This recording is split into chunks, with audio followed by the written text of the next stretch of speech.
Once again, I'm laying here in the dark and was guided to speak on something. Why blame is the most common way to disempowerment. Uh, Blaming people. It's their fault. You did this to me. It's because of that. It's because of this. Every time we take the reason for a situation and circumstance and put it outside of us, it literally is also saying, and there's nothing I can do about it. Because if it's their fault, then they're the one that did it, and you can't make them do nothing. So now there's nothing you can do about it. And why is it so important to understand? Because it's so easy to blame everyone else for so many ways. There's so many ways that we blame that we don't even realize sometimes. Like, blame for financial situations and circumstances, for ethnic situations and circumstances, for educational situations and circumstances. And those are just broad and vague. Oh, because the wrong side of the tracks, situations and circumstances, And then you could get more personal. Well, she doesn't like me. And so, it failed because she was putting the evil eye on me. Or, they don't want me to succeed. So they just preyed on my downfall. Or I think somebody put that on me or this on me, and curses and magic and bad intentions and evil eyes and all this stuff, right? But all of that does is mean that that person has more power in your life than you do. Now, I've talked about this in so many readings. So why this needed to be singled out in a dark screen channel message, I have no idea. But you needed to hear it. Other than that, that's all I know. You, who are you? Why did you need to hear this now? Because it's easy to cast blame. Well, my daddy killed himself, and so ever since then, my life has been a mess. Or my mom died, so I don't have nobody. Or my sister hates me, so it's her fault that, whatever. These are all excuses to not look at yourself. If somebody did something to you, you didn't always choose it, but in some way or form you allowed it, put yourself in a position, or were a vibrational match. They just showed me a very extreme case. Like, let's say, for example, somebody is been a victim of a violent crime. I'm sure you didn't sit there and really just, think about attracting it or choose to be that victim of that crime. But somewhere in you, as long as you keep blaming the other person for what happened to you, you won't find your power in it. So, does that mean it's your fault? Yes and no. Yeah, that's the tough thing. Yes and no. Yes and no, because if it's someone else's fault, there's nothing you can do about it. There's nothing you can do to change anything. There's nothing you can do to improve anything. And in this message, in reality, we're not really talking about those random one-off things. We're talking about that consistent thing that stayed in your life. And at the same time, during this dark screen channeled message, we want to acknowledge that at some place in you, there's a vibrational match, even for those one-off situations. And so we don't want to allow ourselves to become disempowered by continuing to cast blame, because they just said something to me. When that one-off experience happens, where you really didn't choose it, and you felt like it was not in your control, and anybody else would logically agree with you, the part where it becomes up to you is because you can continue to recreate and relive that experience as many times as you want. And every time you do, that is by your choice. And you'll give that power away. Or you can reclaim your power from the situation. So back to the main thing at hand. It's your fault that I'm going through this because you don't support me, because you aren't there for me, because you were abusive, because you don't listen, because you have bad wishes on me, because you don't want this for me, or because you're jealous, or because you're envious, or whatever it is. As long as you are putting the power out there for what's happening in your life, it literally is going to be true. It will literally be true as long as you decide that it is.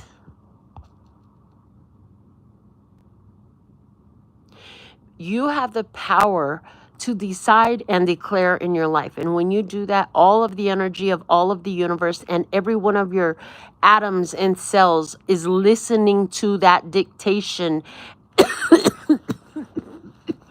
Woo! And it's responding. Somebody doesn't want this message to get out. Because when you really understand what I'm saying here and you begin to apply that and reclaim your power and realize, well, yeah, they did this and they did that, but hold on, they couldn't do this and that if I didn't believe that they had more power in my life, if I didn't continue to allow them in my life. They're only there because I allow them to. They couldn't have said nothing to me to mess me up if I wasn't allowing them myself to hear what they have to say. I already knew what they were like. Like, the more you take your power back from these situations, the less they can do to you. And that's what they don't want. That's what they don't want.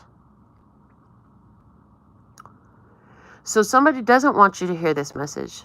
Somebody had to come back to this message, because as soon as I said that, there was a distraction that was presented in your experience. But the fact of the matter is, the more they want me to give you some actual examples, because the more you can reclaim your power from situations that were out of your control and where somebody else had more power in your life than you did, then you'll find that situations in your life will improve and adjust and be a lot more of what you we're hoping for, we're working for, this is what you showed up for, right? So for the longest time, my father committed suicide in front of me when I was in high school, 15 years old, and he decided to set himself on fire in front of my whole high school, was the thing that fucked up my whole life and my whole family. Like, it was the worst thing that had ever happened. And I blamed that. And I went in a downward spiral of emotion and anger and all of these different things. Did I cause that? No, I didn't make him do that. But at the same time, as long as I kept blaming that one-off experience, and it was a doozy, right? But it was a one-off experience. As long as I kept blaming that as the reason why my life wasn't working out and why my experience was so difficult, it had to be that way. And so when I began to learn this practice of empowering myself and began to reclaim my power, I had a mind that was open to learning how to do that. And one of the things I found was to take that one-off difficult experience, unpleasant, undesirable experience, and then figure out within yourself, how did you allow that experience to make you a wiser, kinder, more loving, more considerate, more appreciative of what you do have person, whatever it is. Find the blessing in it. When you find the blessing in that difficult thing, it will turn into your empowerment, because it will no longer be that thing that ruined your life or made your life hard or whatever it is that you've been blaming it for doing, right? And so it's like, how do you find appreciation for your dad's suicide, Melinda? You crazy. I know. I'm crazy enough to do it. And that's fine. If you don't know what kind of crazy you are, honey, you might be all kinds of crazy. This is just in our society. We all have something going on. And crazy isn't bad. Do you really want to be normal in this society? Anyways, I would ask that question. But that's a whole nother subject for a whole nother day. So what did I gain from my father's suicide? Well, first off, I had to address a bunch of emotions. So one of the things that happened was, as I confronted those emotions, I actually became a mind mechanic of myself, because I could see my crazy. Now, because of what I had experienced, all my crazy was out on the table in front of me. And I had to look at it. And I looked at it until I figured out how to piece together my mentality, my perspectives. I also, and so that became an empowerment for me. But I also had moments as my family grew and expanded where I found myself sitting in appreciation of the fact, like, dude, I'm sitting here holding my grandson. I remember I had both of my little grandsons were there. The little one was a new baby. The bigger one was running around like a 1-year-old toddler running around at that point, right?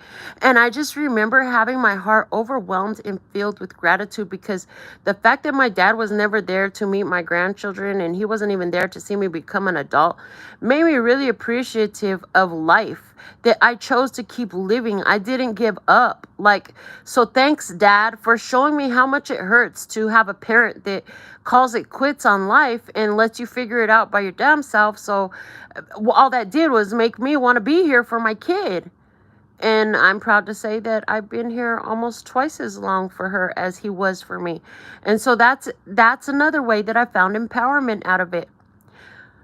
There's so much that I can say on my personal experiences about this, but I hope that by these, I know, because Spirit channeled it through for you, that these things, okay, they want me to touch on one more. And this is an experience that somebody has got going in their head because this has bothered you for a long time. There's been a sexual abuse. There's been a sexual abuse out there. And you are part of some sort of group. You could have become a psychologist, a doctor, a therapist of some sort. You do something in this world, but yet and still that pain of that physical sexual abuse is still in you. And it's like, yeah, because you haven't quite pieced it together. Like, you do what you do to advocate, to support, to educate. You're doing something proactive so that it doesn't happen again, right? And if that's the only amazing part that comes out of that, and what if that's what you were here to do? You know, because it could have happened to somebody else, and then they wouldn't have done nothing with it, and then that would perpetuate itself even more in our society. But because you're out here creating awareness, yeah, they're saying, yeah, that's also a personal experience too. That one I had dealt with so long ago. I wasn't thinking about that. They just brought it back. Yeah, that was a personal experience too.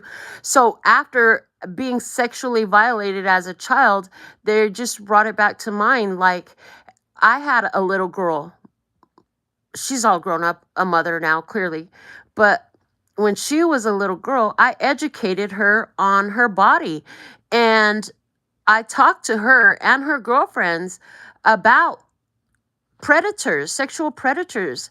And as an adult, wow, that's beautiful that you reminded me of this too, to share, because as an adult, you know, she came back to me. She's like, Mom, you're the only person. My friend and I were talking, because these were her childhood friends. Now they're all grown up, and they were talking. Now that the whole people who like to prey on children is out, it's so obvious in our society. It's being brought out more and more.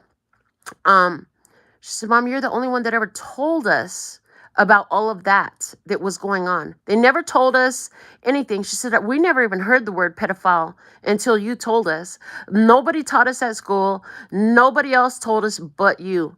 And even the other girls, their parents never talked to them about that.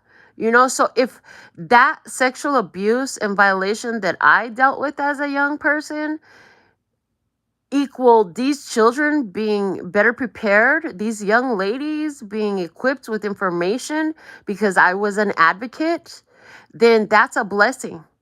That's a blessing, because I'm healed from it. I'm fine. You know, I survived it and I turned it into my power. So what is it that you have been blaming for a situation and a condition in life? That look, it's like, just like they say, the glass is always half full and half empty at the same time, right? That's what they say. Is a glass half empty or is it half full? Well, it's both at the same time. You can look at, and I like to use the diamond too, because the diamond has all these facets, different sides of it, right? The top side, the side, the shadow side, all these different sides. Every situation in our life has all these different sides to it.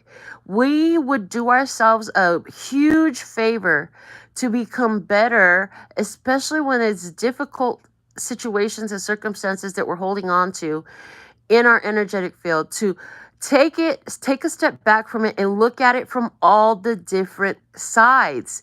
Investigate the different sides. What else is here? What else can I learn from this? What did I learn from this? How did I become stronger, wiser, kinder, more compassionate, understand how to protect myself better? Whatever it was. Yeah, what was it that it evolved you, it progressed you, it made you more empowered when you stop and think about it. And as soon as you find that, then it's like you pull your power out of the situation. Or you can be the ones who want to sit here and just blame, it's their fault, it's this fault, it's the other fault, all those different things. That's your choice. I am not here to make you do anything or convince you to do anything. All I do is present, hey, this worked for me. It might work for you. Do what you want with it. And with all that being said and done, until next time, I'll be here reading your comments if you have some. Sending you so much love and peace and happiness. That's all, folks. And I'm out. Mwah.